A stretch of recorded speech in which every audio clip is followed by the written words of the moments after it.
Hello there, Leos. Welcome to your April 2018 tarot reading. So, my sincere apologies for not being able to deliver these readings for you since the month of January. I am very, very, very sorry. Life just kind of got out of control for the past few months. I'm hoping from now on to be a lot more consistent with your reading, and the readings will be published on time, if not early, before the new month, okay? So, I'm hoping to reconnect with you, and thank you for those who are still sticking around and watching. So first off, the way this reading is going to go for this month, maybe for next month as well, I've chosen to do the audio recording mainly because it is easier on me.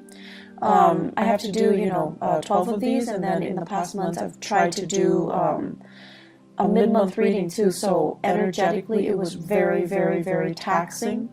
It was very tiring to do, and it was also quite time-consuming. So I'm hoping to reduce the time in which I do the general reading, and I'm hoping to find a strategy that works best for me. So this is my compromise here.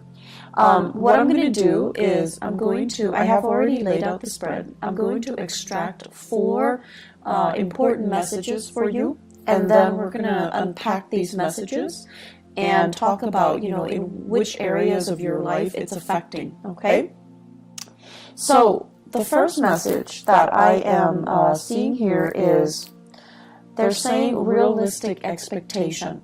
And I feel this is going to be playing out in the work sector, in your family planning sector. And realistic expectation basically means curbing our sense of illusions or delusions and trying to aim for a more practical route, a more practical solution based on where we are right now. It doesn't mean that, we have to let go of our dreams and our aspirations. It basically means maybe we're not there yet, it'll come later, but for now, let's focus on the here and now. Looking at what's in front of you and narrowing your scope a little bit so that you're able to solve what's in front of you, and then later on, it's sort of like we'll cross that bridge when we get there, okay? Breaking up the work, breaking up the worries, breaking up the problems into more manageable pieces so that you can tackle them rather than letting them overwhelm you, okay? So realistic expectations, realistic solutions. The second message here, it's actually really, really beautiful. They are saying loving companion. So you have a lot of love, a lot of family support, a lot of people in your midst that you can turn to, that you can, seek that emotional fulfillment from, and it give you a lot of emotional support. Friends are out there, people are out there. I feel, though, a lot of the times you are too proud to ask for help. Okay, you are, fire signs in general like to be independent. They don't like to weave a sob story and have other people feel sorry for them. So they're just saying here, there isn't any shame in asking for help. And especially if you've got such amazing people around you, it is really important to, ask for help. Okay. I feel like they will be more than happy to assist in any way they can, and I don't feel that you're abusing it or anything like that, so definitely ask for help if you can. The third message here, it's emotional maturation. And this is a really, really good message across the board for any sign that I read for. Emotional maturation is a process of seeing outside of ourselves, of seeing and anticipating what other people are dealing with, what other people need from us. Is there any way that we can alleviate the suffering, the emotional turmoil, the problems of other people, okay? Seeing outside of ourselves, being a lot more considerate, a lot more thoughtful in assisting other people. And it's not just giving assistance, but it's sort of like putting our ego, our needs aside so that we can understand and be in the present moment and have this mutual understanding, this sympathy and empathy and mutual rapport with another human being. So I feel like there's a lot to be said here with that message alone, okay? And I'm going to go back to it. The last message here, nickel and dime. So I feel like financially there's something going on with you guys, and I have been feeling this for the past few months. So we're going to unpack that, and we're going to talk about, ways in which you can start to rebuild this financial foundation. So what I have here, realistic expectation, first message. This is showing up in your family planning sector, okay? And what I feel here is there is a need here to kind of consult your partner. I feel like for many of you, you're a little bit extravagant when it comes to spending, when it comes to buying things, when it comes to splurging. It's like you're quite lenient with yourself when it comes to spending, okay? And you have somebody that's kind of like controlling the purse strings. It could be a relationship partner. It could be a housemate, a flatmate. It could also be like whoever it is that, you're sharing resources with. And so there's a sense here of needing to consult the other person before you make big purchases, before you do major decisions. And I'm also feeling at this point there is a need to want to add additional member into the household, such as getting pregnant, family planning, adopting a dog, adopting a baby, taking in elderly parents is what I'm sensing. And these elderly parents can be overseas as well. So I feel like there's this discussion, this conversation about getting more people into the household, or the household is getting a little bit too crowded, so why don't we leave the household and seek our own space, seek a bigger housing environment, or purchase a property outright. So I feel like there's some fluctuation here within the home, but either way, it points towards expansion. It points towards something bigger, something better, okay? And so financially, whenever we want to move to a house, or whenever we want to bring another person into our household, we want the best conditions. And I feel like with you guys, family means so much to you. There's such a huge influence in your life, and you want to do it big. You want to do it justice. You want to do them justice. And so you tend to be quite generous with the way in which you want to, give them that financial resources, or you want to do it big. And I feel like the other person that you're sharing resources with, they're trying to tell you to curb your spending. They're trying to tell you to be conservative, and they're trying to tell you more than anything to be realistic. And I feel like the past few months, since the November timeframe, many of you had to cut corners, you had to skip, and you didn't like that. You didn't want to have to do those things. And so it's gotten to the point where you're actually sitting down and you're going to have to, be very realistic here. First of all, with the spending. Second of all, how much am I making right now? How much am I spending? So, the financial inflow versus the financial outflow, trying to balance that out and trying to not succumb to emotional spending, okay? In the career sector as well, what I do feel is many of you are working in a capacity where you're doing a lot of consultation. So I feel some of you are like, I see some people coming to you and they're like, what do you mean by this sentence? What do you mean by this paragraph? What do you mean by this idea? Can you elaborate? They're giving you something, you revise it, and you submit it to them.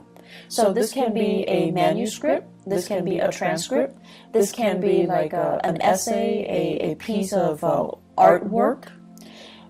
You're working on a consultancy basis and you're working on a project basis. And so the financial inflow might not be, consistent. It doesn't feel to me like a regular 9-to-5 work. It seems to me like contract work.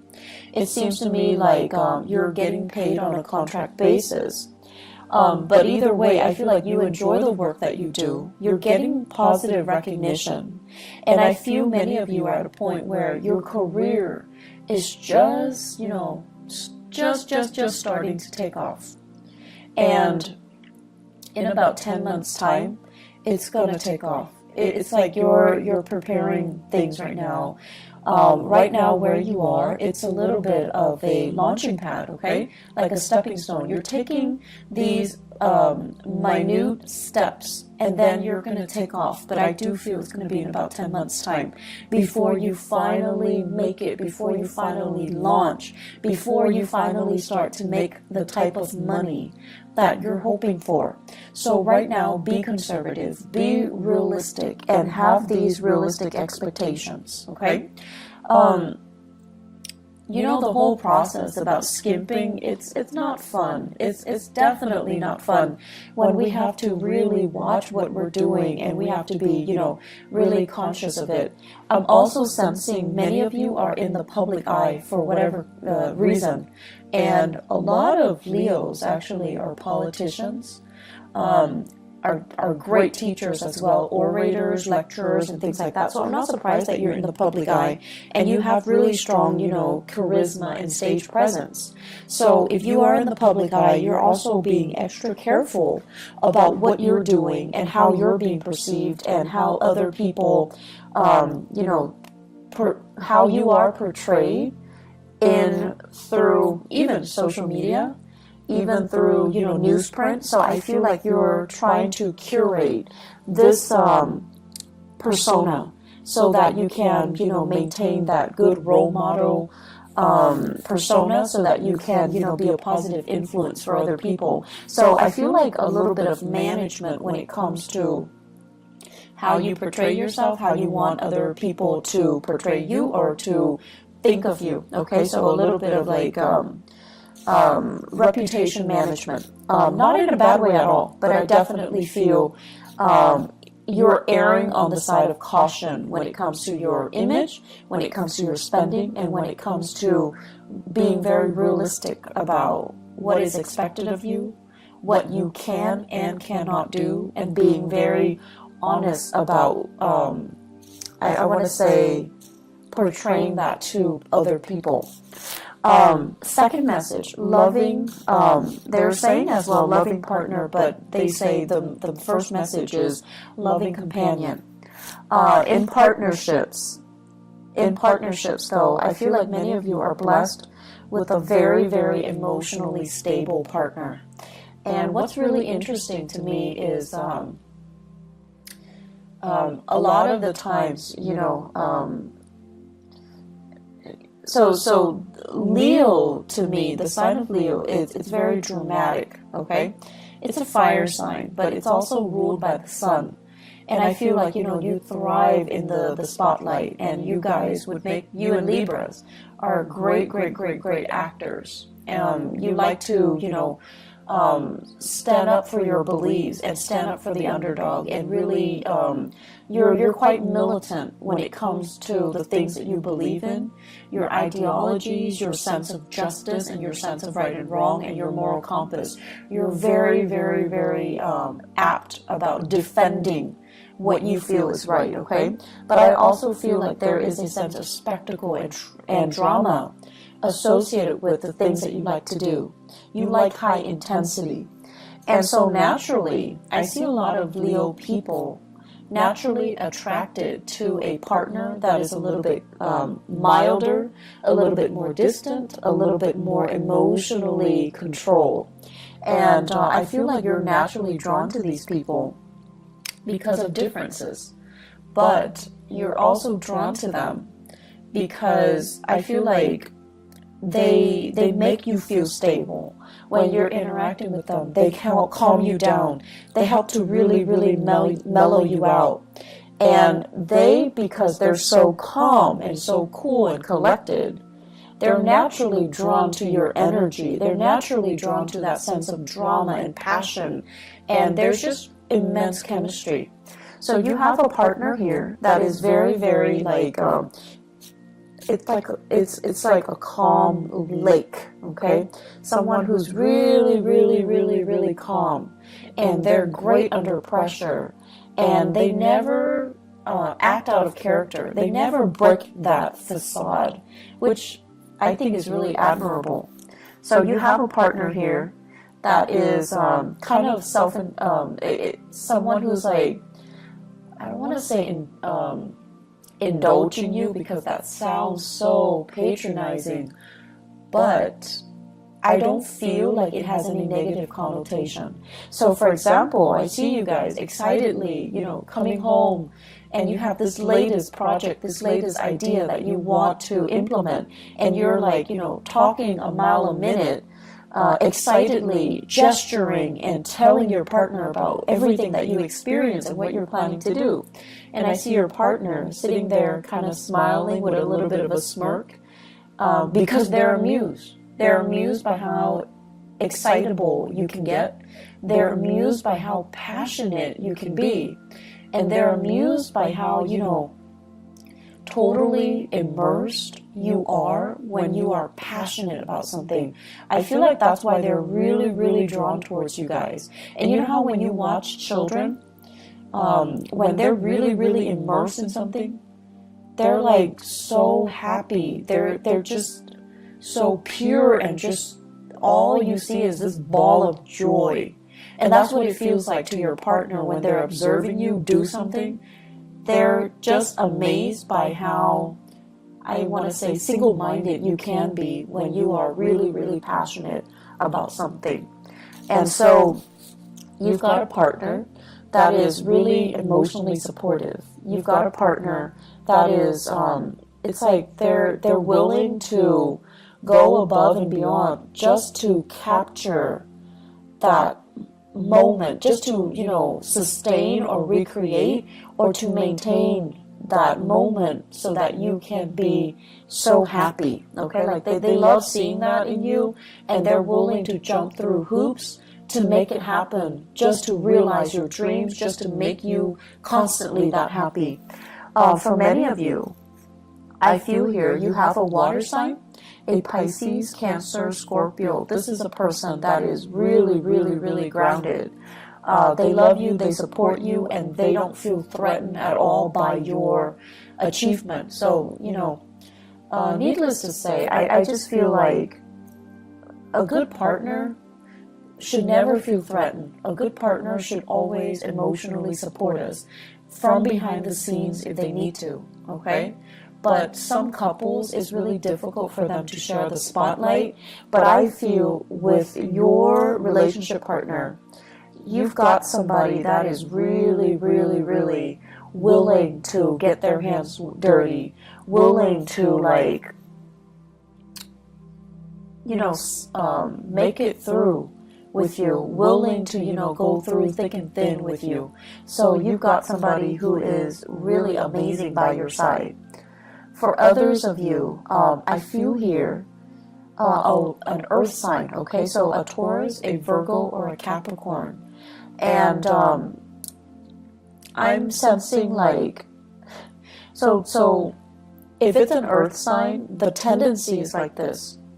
You give them all these ideas, and rather than just being quiet, they're going to say okay, you can do this, but you're going to need to change these things. So it feels a little bit like they're poking holes in your theory, and you're going to feel like, but this is just the preliminary stages. I'm just thinking about this right now, and this is not the final product.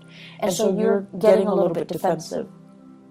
But this person, the way that earth signs operate, they show they care by listening to you and giving feedback. That's just the way they are programmed, and that's just the way they operate. And they're not like the water sign where they can sit there and, support you from behind the scenes or, do anything that you help them. But the earth signs, if you need their help, 100% they will be there, even if they don't agree with you, even if they feel like this is like a pipe dream, it's never going to come together. If you need their help, and if they can be of assistance in any way, they're going to be there. They're going to be the one passing out the flyers. They're going to be up at 3 a.m. with you, drawing, making posters, painting murals, and things like that. So people show their love in different ways. People show their support in different ways. And so just because one person is like listening and they're not doing the actions like the water sign, doesn't mean they don't love you. And just because, you know, the other person is like poking holes in your theory, like the earth sign, they're a little bit more critical, and they need to make sure that you know what you're getting yourself into, just because they care. That's just the way they care. It doesn't really diminish the love and the support, okay? And honestly, if these two people or two signs didn't care, they wouldn't be around, okay? So I feel like you might be doubting it, or you might be going through a situation where you're frustrated. And, you know, we get frustrated with our partners all the time. But during Mercury retrograde, the energy is really volatile. So it is important for us to really put ourselves in other people's shoes, and especially learn to put ourselves in our loved ones' shoes and see how they feel about us, and see how they're trying to show they care through the ways that they can support you, or the things that they can help you with, okay? So I feel like you've got someone who's really loving by your side. Companionship as well, friendship, family, relationships. You guys have a lot of support. I do see this unconditional love coming from siblings. So for those of you who are fortunate enough to have siblings, there's this outpouring of love. They're babysitting you, they're watching the kids, they're cooking for the kids, they're taking the nieces and the nephews out while you're studying, while you're taking exams, while you're working overtime. So props to those siblings, okay? I feel like the relationship, the sibling relationship, there is so much love here, and I feel like it's going to make you, it's just going to give you that sense of appreciation that somebody is willing to, you know, go above and beyond to assist you. So you've got a lot of support coming in this month, Leo. There is no reason for you to feel isolated and to feel like, oh, they don't really love me, I'm going to wait for them to reach out. Don't get into that habit of only seeing things from your point of view and not accepting the way that other people show they love you, okay? Third message here, emotional maturation. So the emotional maturation message goes hand in hand with everything that I talked about before, the two messages that comes before. You're at a point where recently, as of, I'm seeing the time of Scorpio last year, so November 2017, things were a little bit rough for you. So I feel like there was a major disappointment here.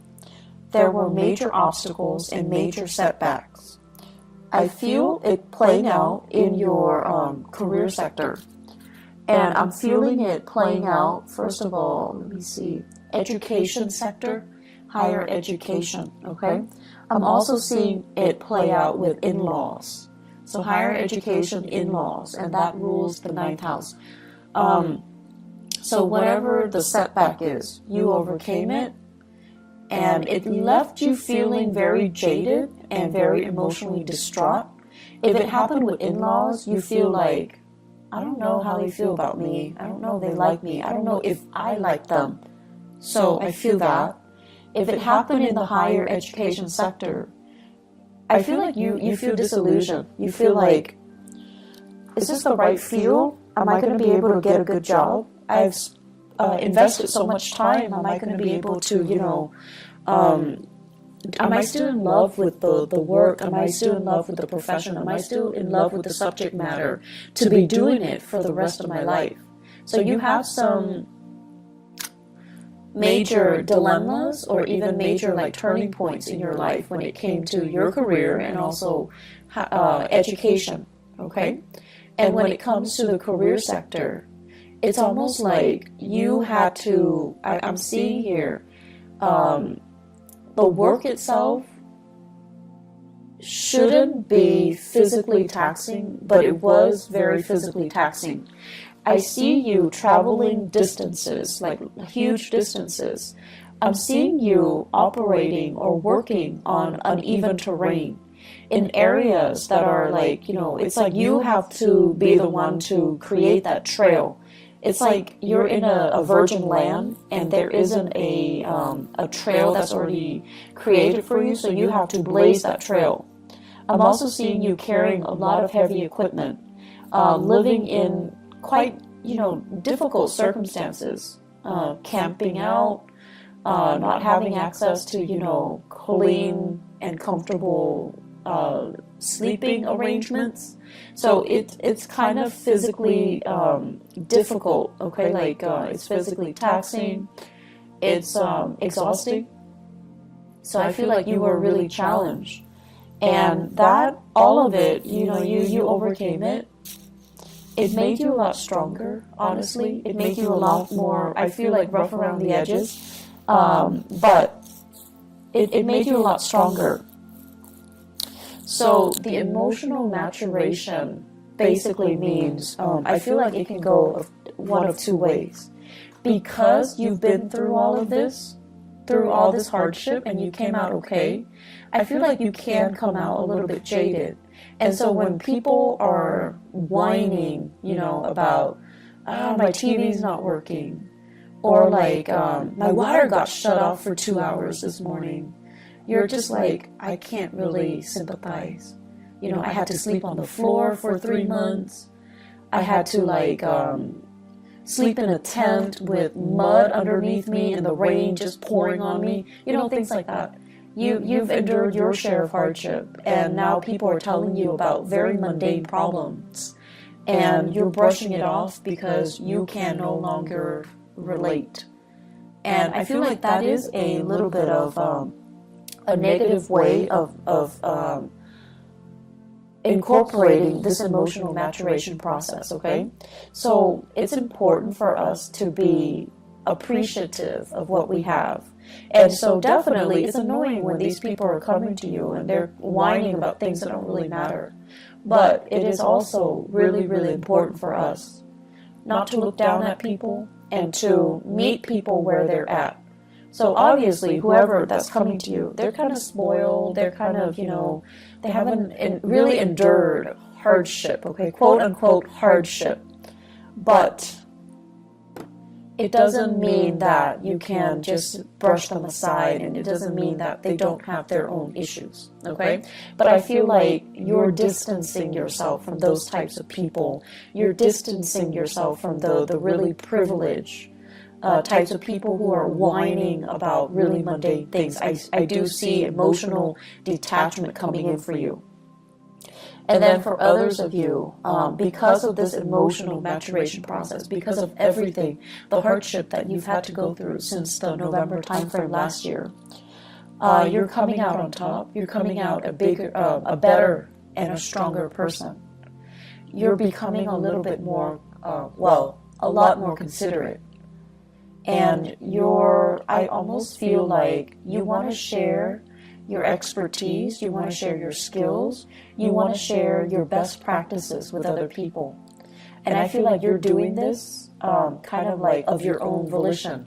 So you're seeing somebody struggling and you're like, hey, I was, going through that last year. Let me give these people a few pointers.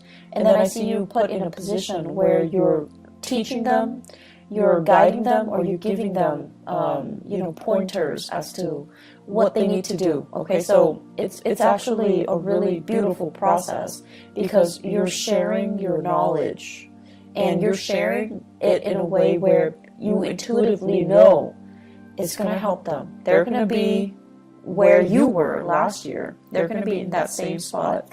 And whatever pointers you can give them to really help ease and facilitate that process for them, that's what you're going to do. If people are whining about mundane things, just let them whine. Don't let it get to you, okay? And then whatever capacity you can help people, definitely do so. The final message that I'm going to leave you guys with here is nickel and dime. And the nickel and dime isn't so much about being bankrupt or being, destitute. It's more about foregoing immediate pleasures for long-term gain, okay? So you're really, really, really, really thinking about, I feel many of you the way that you're thinking about money is definitely going to change for the next 10 months. And the way in which I feel like your framework regarding money as a means to an end and not an end in itself. And I know that sounds really cliche, but it needs to be said. Because I feel like there was a lot of money wasted. A lot of money wasted for the past 3 years. And I feel like some of you know exactly what I'm talking about. Money that came really fast, they left your hands really fast. And I also feel as well, let me see, money that you thought was going to be around forever and ever and ever. Money that it's like it's like a bottomless well, okay? You need it, it's there. You need it, it's there. Or the work situation was so prosperous. You worked and there's that paycheck, but something happened. And then the supply of money or the consistency just wasn't, it's no longer here anymore. And so you're really, really thinking about the building blocks for your future wealth and prosperity. You're nickel and diming yourself. You're being very, very cautious about spending. You're being a lot more responsible. And you're obsessively, checking the bank accounts. Some of you are waiting for sources of funding to come in, and it's getting delayed. Okay? And so it's not a good place to be when we count on something and it's not there. But I feel like it's going to clear up for you. Let me see, 1, 2, 3, 4. I want to say like 5 weeks time. 5 weeks time might take us into the May time frame. Okay, so May. I'm also sensing as well, it's just like the financial situation is a little bit unstable right now. Keep trucking on, keep saving. And I know it's not fun to, have to nickel and dime ourselves and to have to, be super, super conservative. And I feel like the only danger for you guys is you have to do it for so many months before you're just like, F it. And then you splurge, and then you go through, periods of like intense spending. So please be careful about that. Home renovation, that's in order. It's going to be wonderful. It's looking really good. I also feel as well, they're saying here, they keep saying, your siblings, you've got amazing siblings, okay? Whatever you think they feel about you, yes, they think you're stubborn. Yes, they think like, oh my gosh, you are such a, like, they're like a bull, like someone who's extremely stubborn, extremely bullish in their ways, or, just like, they won't listen. So it's like you've got your opinions made. You've got your ideas fixed, right?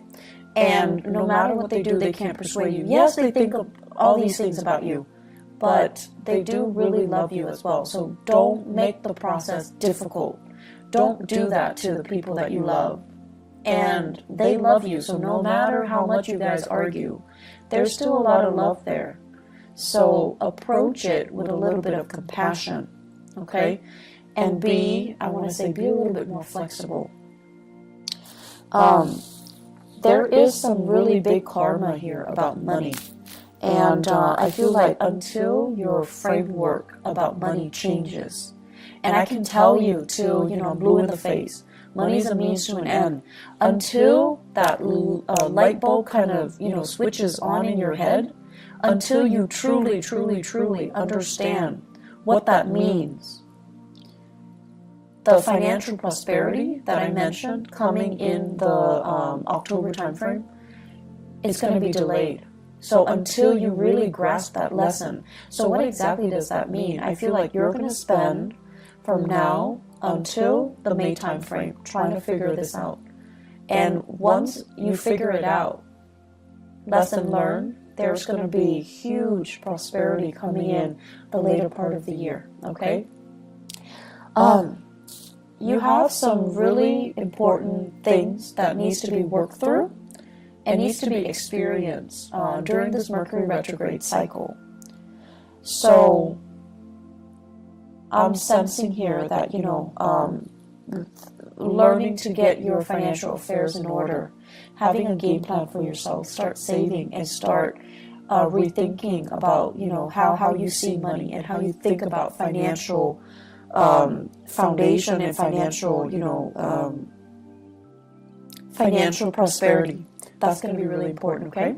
So Leos, I wish you all the best, and I'll be back for next month's reading, okay? Take care of yourself and enjoy the rest of this month. Bye-bye.